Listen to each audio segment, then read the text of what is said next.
everybody, just a quick heads up, I'm going to be doing a tutorial tomorrow on 3D pictures and how to make them.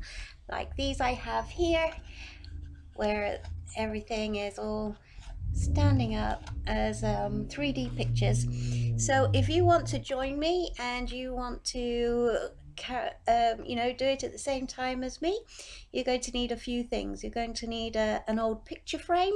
Doesn't matter whether the glass is broken or anything. So get yourself a picture frame.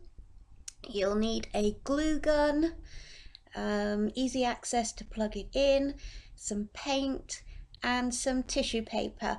Now you can use toilet paper or kitchen roll, but tissue paper is best if you can get a tissue paper. So grab your supplies and join me tomorrow on the Living Studio.